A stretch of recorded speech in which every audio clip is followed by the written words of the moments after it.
The biggest stories in the world of sports. India edged closer to victory at Eden Gardens after a dramatic 15-wicket fell on day 2. Kuldeep Yadav's late strike and Jadeja's spin masterclass leave South Africa battling to stay alive in the opening test match. Big moves in the IPL trade window. Ravindra Jadeja heads to Rajasthan Royals. Sanju Samson joins CSK. Curran shifts to Rajasthan Royals and Mohammed Shami moves to Lucknow Super Giants. And on the Olympic front, Los Angeles 2028 unveils its official schedule, marking the countdown to a landmark games. All that and much more coming up on Match Point. So let's dive straight into the action.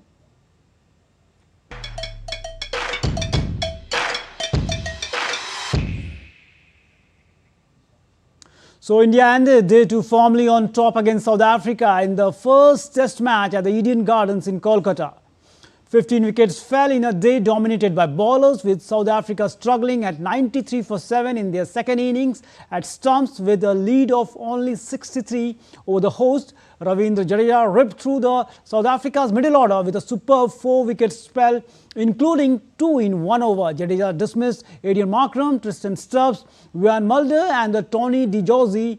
Kuldeep Yadav picked up 2 while Akshar Patel took 1 wicket. Earlier in the day, South Africa staged a remarkable comeback to restrict India at 189 runs with only 30 runs lead in the first innings. Simon Harmer dismantled India's lineup with a superb 4-4, while Marco Jansen picked up 3 wickets. India captain Shubman Gill was forced to retire hurt after facing just 3 balls due to a neck injury and did not come out to bat again.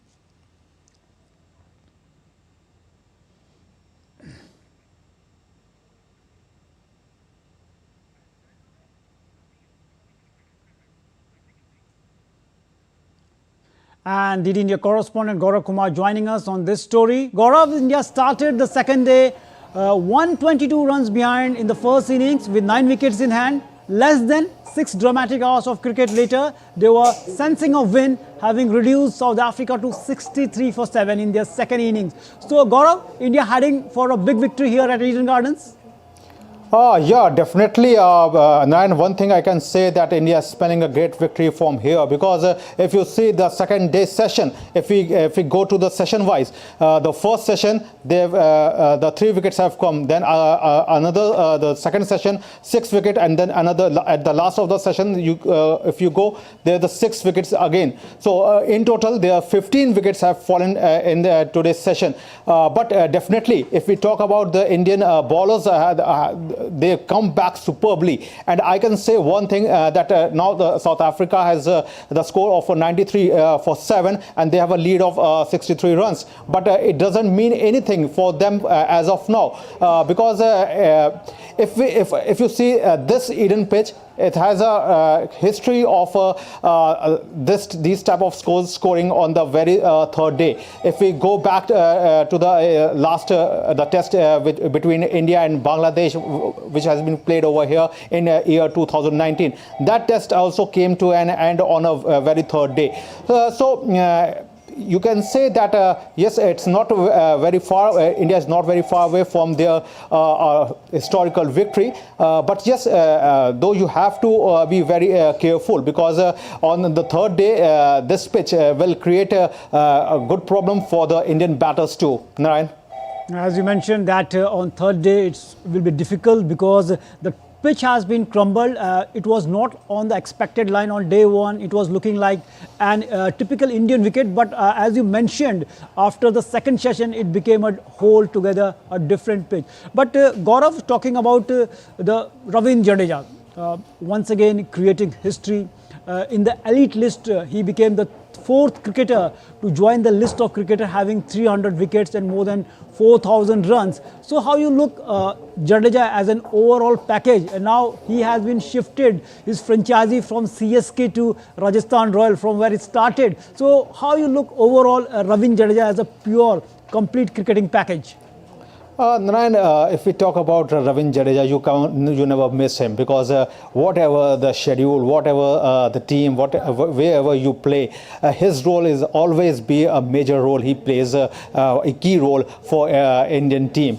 And if we talk about this Test match, the things have turned around. The Jadeja, we often say him Sir Jadeja. Why? Because if he doesn't play from his bat, he comes from his ball, from his action. So he's really means sir, because he plays a vital role, whether it comes from the bat or whether it comes from the ball. Yes, if we talk about this session, you can say that this Eden pitch has a history, and it often helps when the day goes to the second to third day. It really reflects to the spinners. It comes to the friendly to the spinners. But after though. You have a team opposite side who are a world test champion, South Africa. They are coming from Pakistan, where they have drawn the series. They are the world test champion. So they have a caliber in their batting lineup. So in that circumstances, and from where you are coming, you are 189 for all out, and then you are coming back to reduce South Africa. So all these pressure comes to your mind. But the experience, what the experience calls, what the experience gain, that what Ravindra Jadeja shows in his temperament, what he shows in his bowling. Definitely, as you mentioned, a class player, all format player. He's not in the T20 format, but always when a team needs breakthrough, when the team needs runs at the crucial juncture, he was always there. Thanks, Gaurav, for joining us and giving a valuable perspective on this India versus South Africa opening test match at Eden Gardens. Thanks for joining us.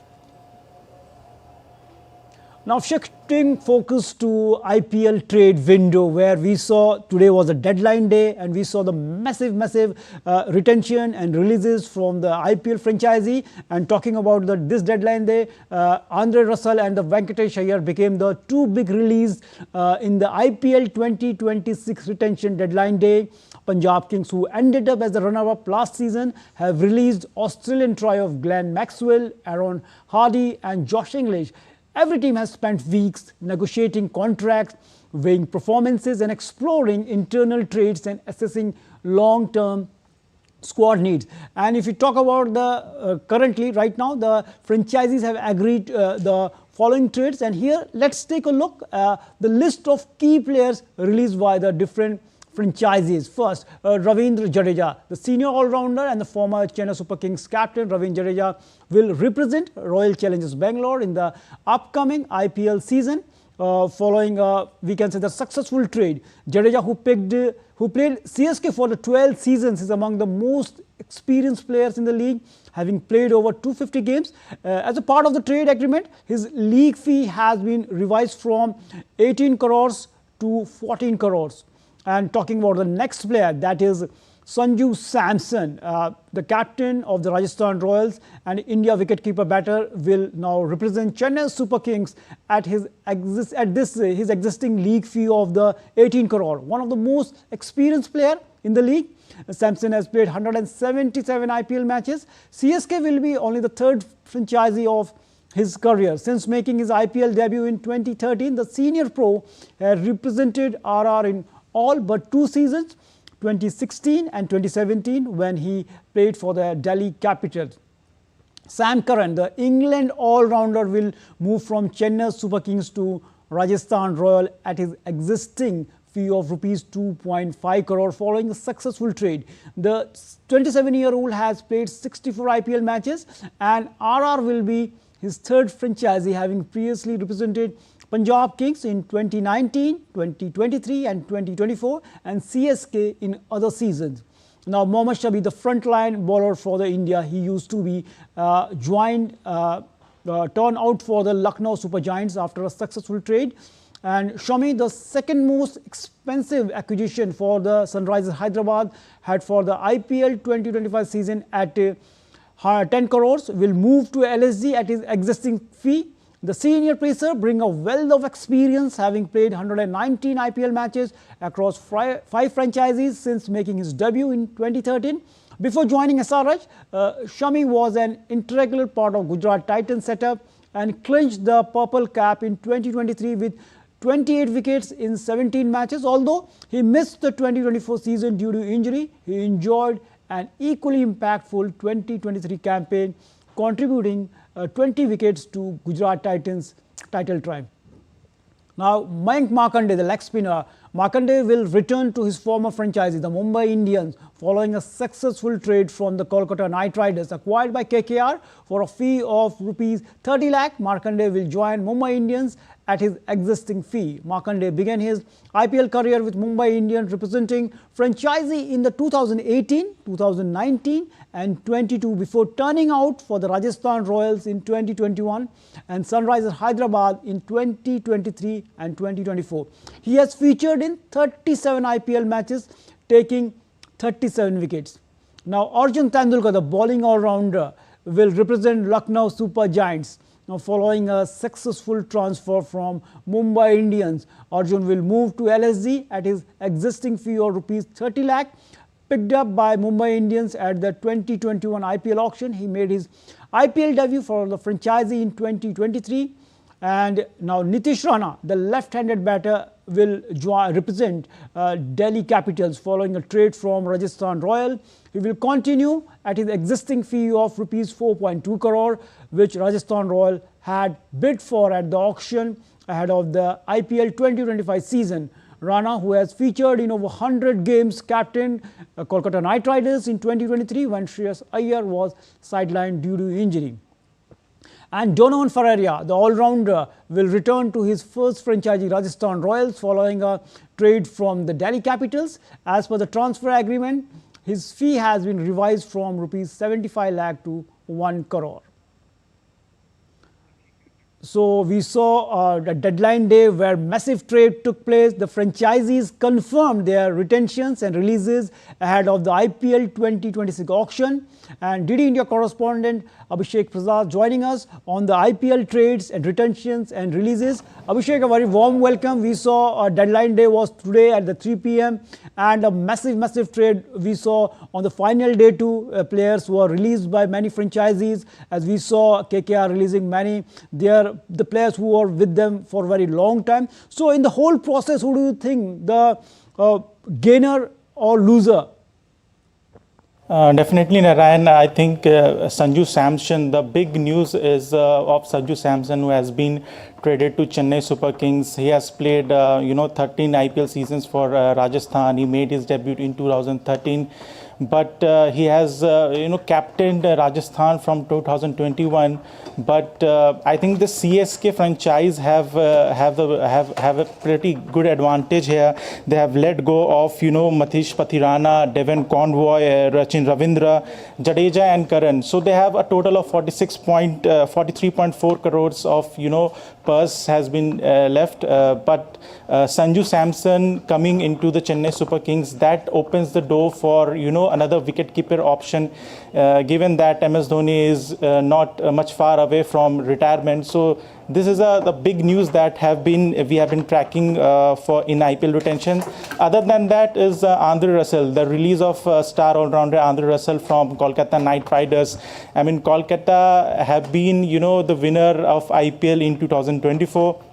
But this time, the way they have, performed last year, it was on the cards that they will make some of huge changes, and they have a big purse left. I mean, you see 64.3. That's the biggest purse that Kolkata have among all the teams. They have released Venkatesh Iyer, who they bought at 21 crore last year, the most expensive buy, and Russell among them. Then there is Ambrish Nokia, Moeen Ali, Spencer Johnson, then Quinton de Kock, and finally Gurbaz. Kolkata have made a huge releases, so they have a huge sum of money, and then we have seen that the team who has a huge purse does well in the auctions.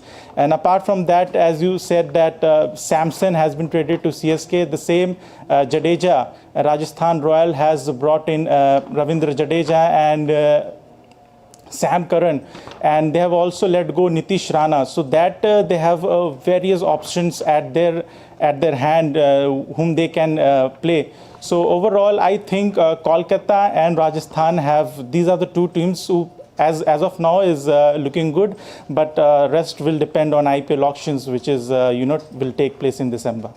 Definitely, when the mini auction will take place, then finally the franchisees will totally come to know, and the fans to come to know the whole team how it looks like.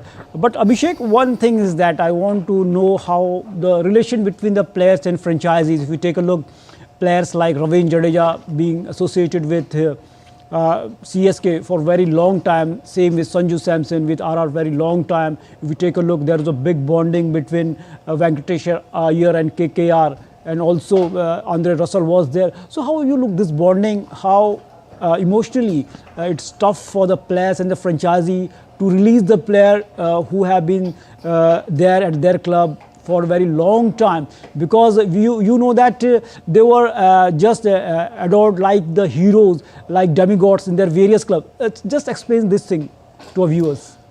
Yes, definitely the bonding of a player and their team is really important. You see Lionel Messi in football.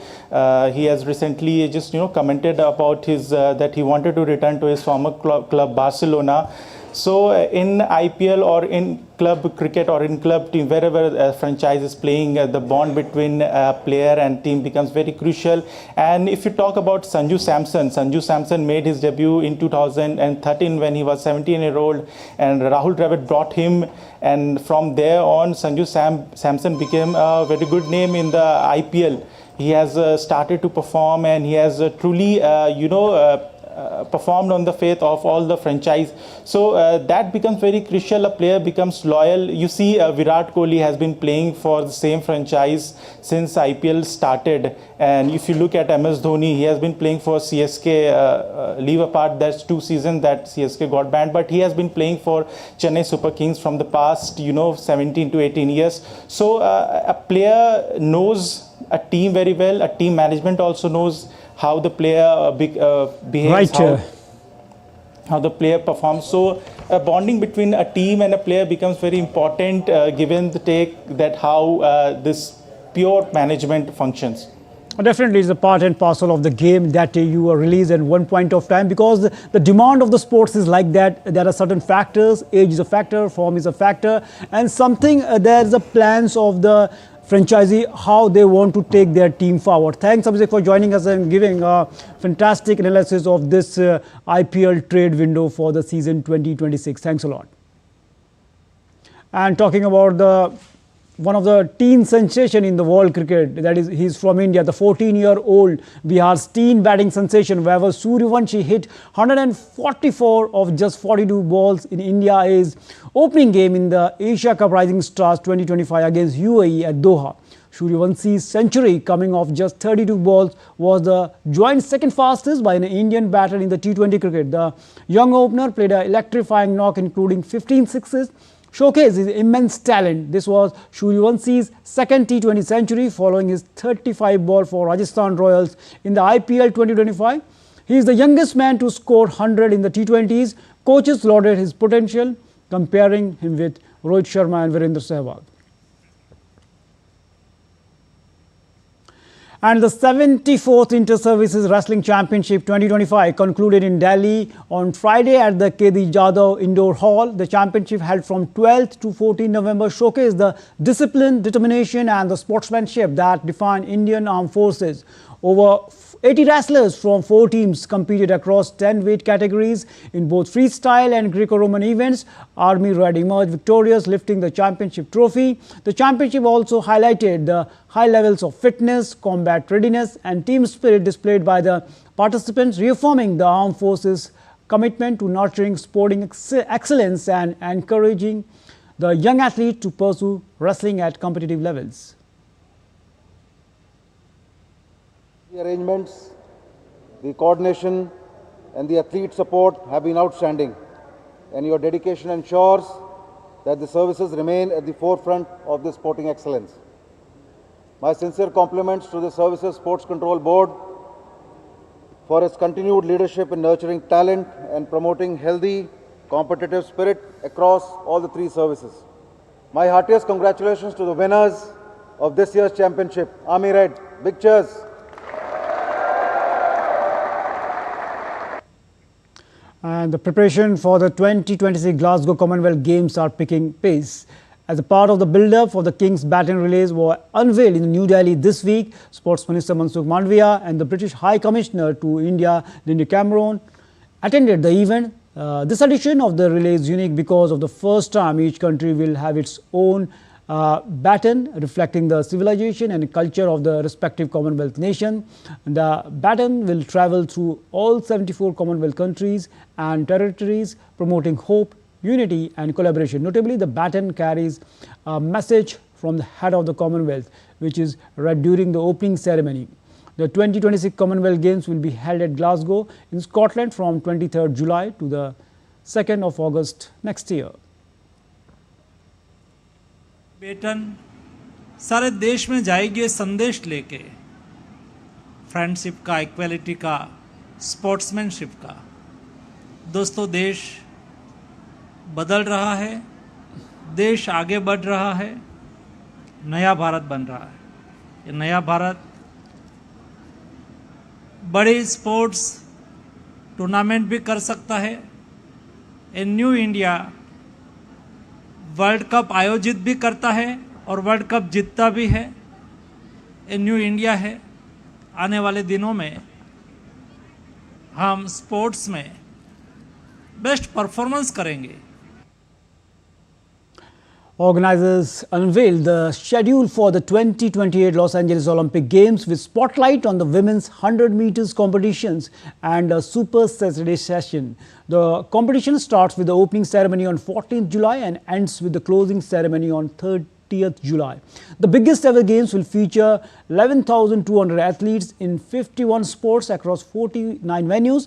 Every team will feature an equal or the greater number of women's team for the first time, with 50.5% of total athletes being women. On day one, the most number of women's finals ever will be contested, starting with the triathlon with the spotlight on the women's 100-meter competition. It means that women athletes must run 300-meter heats in one day. A Super Saturday scheduled on the 29th July includes 26 final session, 23 sports including 15 gold and bronze medals and team matches and finals in 15 individual sports. American flag football will make the Olympic debut on 15 July and opening ceremony on 14 July, closing on 15. Games will feature 11,200 athletes in 51 sports across all categories. Baseball and softball will also return to the Olympic Games. Also, the schedule for the 2028 European Championship has been announced. Cardiff will host the opening match on the 9th June with the final scheduled in London on 9th July. The tournament, co-hosted by England, Scotland, Wales and Ireland, will run across 9 venues in the 8 cities. It will feature 24 nations involving 51 matches. Belfast has been chosen to host the Euro 2028 qualifying draw and the 6th December next year, and England finished runner-ups at 2024 Euro, which was hosted by Germany. Belgium can book their spot in the 2026 World Cup with a win away to Kazakhstan later today. And the Red Devils holds a 1-point lead over North Macedonia in the Group J with a game in hand over the second place side. Host Kazakhstan, meanwhile, have already been eliminated from the contention as they sit 7 points back in the 4th win. 1 game to play. Rudi Garcia's side comfortably won the reverse fixture 6-0 in the Anderlecht 2 months ago, but will be without some of their best stars in Kevin De Bruyne, Thibaut Courtois, Romelu Lukaku on Saturday. They will also have content with the challenge of playing on the Astana Arena artificial pitch, which has come in for criticism by visiting sides.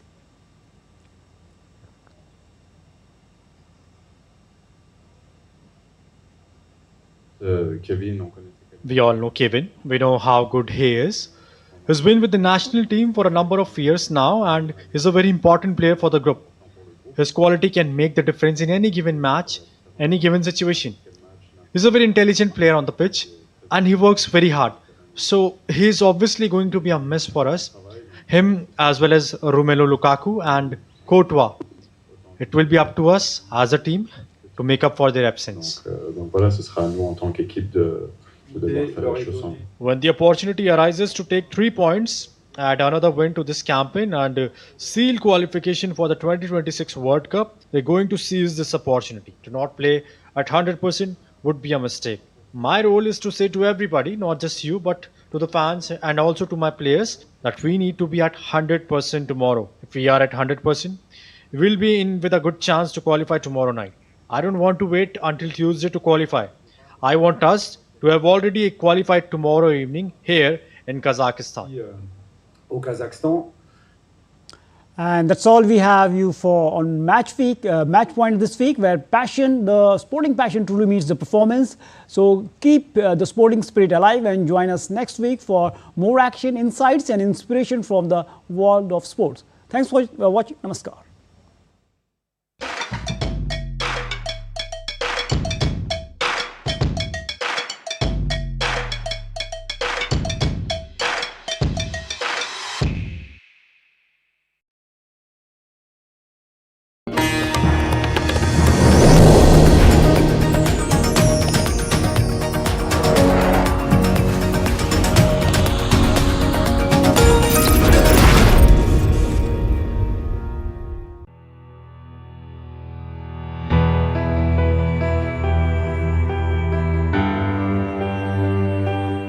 I have been a strong critic of British colonialism, but I don't personally believe that we can blame everything on the British anymore. Kerala, in 1957, elected a communist government, the first ever democratically elected communist government anywhere in the world. Can the Kerala model be implemented in other Indian states as well? Very good question, to which I can't give you a